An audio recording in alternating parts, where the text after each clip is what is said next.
नमस्कार, पाकसिद्धी आणि ATC चॅनलमध्ये आपले स्वागत आहे. आज आपण कोकणी पद्धतीचे माशांचे कालवण म्हणजेच मच्छीच्या रश्श्याचे वाटण कसे करायचे ते या व्हिडिओमध्ये आज आपण पाहणार आहोत. या वाटणातील सर्व साहित्य आपण न भाजताच या वाटणासाठी घेतो, म्हणून या वाटणाला माशाच्या कालवणाचे हिरवं वाटण असेही म्हणतात.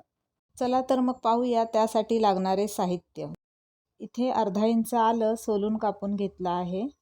9-10 लसूण पाकळ्या घेतल्या आहेत सोलून. एक छोटा कांदा घेतला आहे कापून. एक मोठा टोमॅटो घेतला आहे, त्याचे 4 काप करून घेतले आहेत.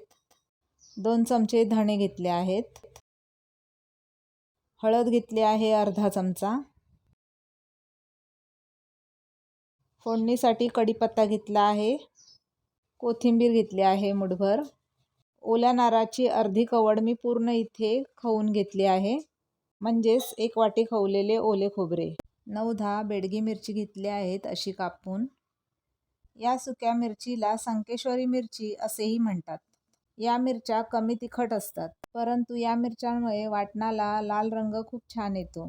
आता आपण एका बाउलमध्ये या मिरच्या भिजतील एवढं पाणी घेऊन त्यामध्ये या मिरच्या बियांसकट आपण भिजत घालणार आहोत. या मिरच्यांबरोबर आपण 2 चमचे धणे घेतले होते, तेही भिजत घालायचे आहेत.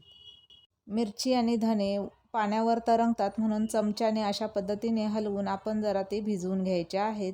त्यानंतर अर्ध्या तासासाठी झाकण लावून तसंच ठेवूया. अर्ध्या तासानंतर इथे तुम्ही पाहू शकता आपण भिजत घातलेली मिरची आणि धणे छान भिजलेले आहेत. आता आपण ते मिक्सर जारमध्ये काढून घेऊया. यातील मिरचीच्या बियाही आपण या वाटणासाठी घेणार आहोत. अशा पद्धतीने धणे, मिरची आणि मिरचीच्या बिया सर्व या पाण्यातून काढून घेऊन हे पाणी टाकून द्यायचे आहे. आता आपण यात टोमॅटो टाकूया. छोटा कांदा घेतला होता चिरून, तोही यामध्ये टाकायचा आहे. 9-10 लसूण पाकळ्या घेतल्या होत्या सोलून, त्याही यामध्ये घ्यायच्या आहेत. आले घ्यायचे आहे.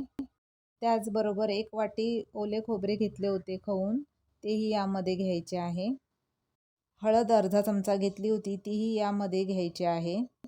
इथे मी थोडीशी कोथिंबीर वाटताना घेणार आहे आणि अर्धी कोथिंबीर तशीच ठेवली आहे, ती आपण माशाचं कालवण शिजल्यानंतर वरून टाकायची आहे. कढीपत्ताही राहिला आहे, तो फोडणीसाठी वापरणार आहे. आता आपण हे मिक्सर जारमधलं सर्व साहित्य थोडं थोडं पाणी टाकून अगदी बारीक वाटून घ्यायचं आहे. अशा पद्धतीने कोकणी पद्धतीचे माशाच्या कालवणाचे वाटण इथे तयार झालेले आहे. हे एक प्रकारचे वाटण आपण अनेक प्रकारच्या माशांच्या कालवणासाठी वापरू शकतो.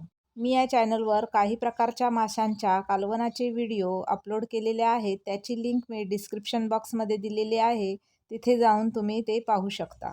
जर माझा हा व्हिडिओ तुम्हाला आवडला असेल तर व्हिडिओ पूर्ण पहा आणि माझ्या व्हिडिओला लाईक करा, शेअर करा आणि सबस्क्राईब करा. थँक्यू. धन्यवाद.